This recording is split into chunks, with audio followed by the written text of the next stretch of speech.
O vídeo de hoje é para responder a pergunta da minha xará, da Patrícia.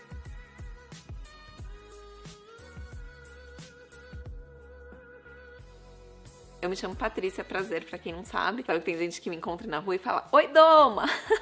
Eu adoro. Mas meu nome é Patrícia. Pra quem não é inscrito ainda nesse canal e não sabe que o meu nome é esse, aproveita e já se inscreve. Vamos lá. Pat, ela me escreveu: Como e quando devemos escolher os eletrodomésticos para a casa nova? Hashtag trocando ideia. Sempre que você quiser me fazer uma pergunta, é só colocar essa hashtag nos meus vídeos ou nos vídeos de todo o Esquadrão de Senza. Como escolher? Na verdade, você pode começar a pesquisar ali sites, lojas, né, que vendem eletrodomésticos e fazer a sua lista dos sonhos, né, seu sonho de consumo. Você coloca lá tudo que você gostaria. Aí você vai ter que começar a dar uma filtrada, né, o que cabe no seu orçamento e também o que cabe na obra. Porque muitas vezes você quer lá uma geladeira enorme, de 1 metro de largura, aquela com 2 portas, e a sua cozinha simplesmente não comporta uma geladeira dessa. Claro, você pode fazer toda a cozinha em função da geladeira, mas às vezes fica um pouquinho desproporcional. Então é importante pensar o que de fato vai caber no bolso e no espaço. É importante pensar também, por exemplo, na hora de escolher o cooktop ou o fogão, se o seu apartamento tem ponto de gás, porque tem muitos apartamentos pequenininhos, principalmente, que simplesmente não tem ponto de gás. E aí você precisa trabalhar com aquele cooktop de indução. Então isso também é importante você saber antes de começar a sua pesquisa. A gente pode entrar também no quesito cores, né? Inox ou branca, preta, tem geladeiras coloridas hoje em dia.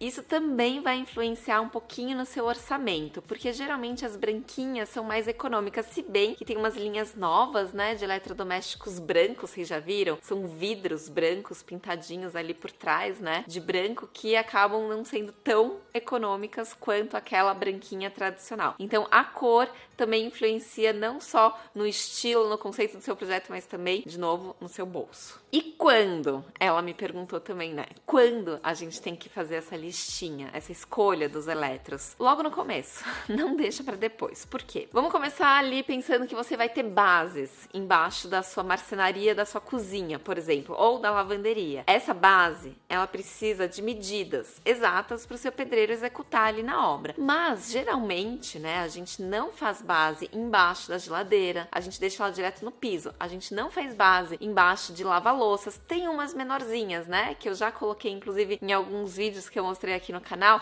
que elas ficaram em cima da base. Mas a grande maioria acaba ficando direto no piso, como uma máquina de lavar roupas, por exemplo, né, na lavanderia. Então, você precisa saber a medida dessa geladeira, a medida dessa lava-louças, para a sua base terminar na hora certa. Porque se você fizer um pouquinho maior, um pouquinho menor, aquela geladeira ou não vai entrar no espaço ou vai ficar sobrando muito. Esse é o primeiro ponto. Você precisa saber antes para conseguir começar a obra fazendo tudo na medida certa. Tá bom.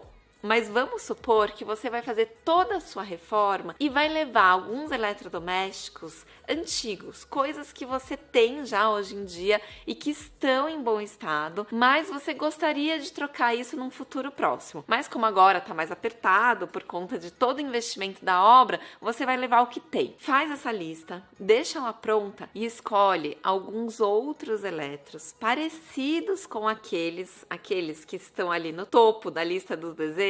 Por quê? Pode ser que na hora, né, no momento, daqui 1 ano, quando você for comprar a sua geladeira especial, não exista mais daquela marca. E aí, o que você vai fazer? Aquele modelo que ia entrar perfeito naquele nicho da marcenaria que você pensou lá atrás, não vai ter. Então, é importante você escolher uns 3 modelos, pelo menos, com medidas aproximadas. E aí, o que você vai fazer? Você vai pegar a maior medida que tiver e vai fazer toda a marcenaria, aquela base de alvenaria, todo mundo em função dessas medidas, das maiores. Porque sobrar um espacinho ali para respiro, tudo bem. Se for muito baixa e sobrou muito espaço em cima, você pode criar uma prateleira, por exemplo, em cima da geladeira. Ao redor do micro-ondas, você pode criar alguma máscara. Mas se a sua geladeira for maior do que o nicho, aí sim é um problema. Não vai entrar. Aí você vai ter que mudar a marcenaria, você vai ter que gastar mais dinheiro, né, com essa reforma do armário que tá ali novinho em folha. Então eu não recomendo você comprar nada que seja maior do que você tinha previsto.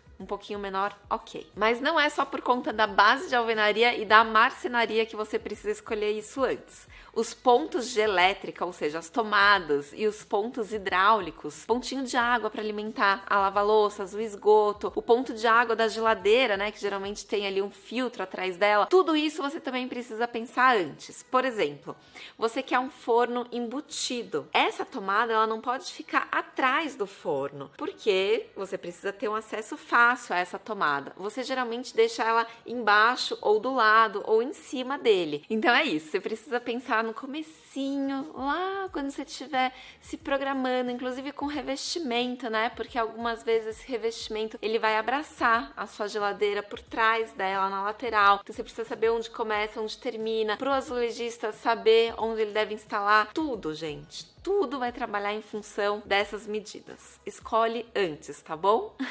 Me fala se esse vídeo ajudou um pouquinho vocês. Me fala se vocês gostaram do vídeo. Se inscreve no canal e no canal da Dissenza. Beijo, valeu, tchau!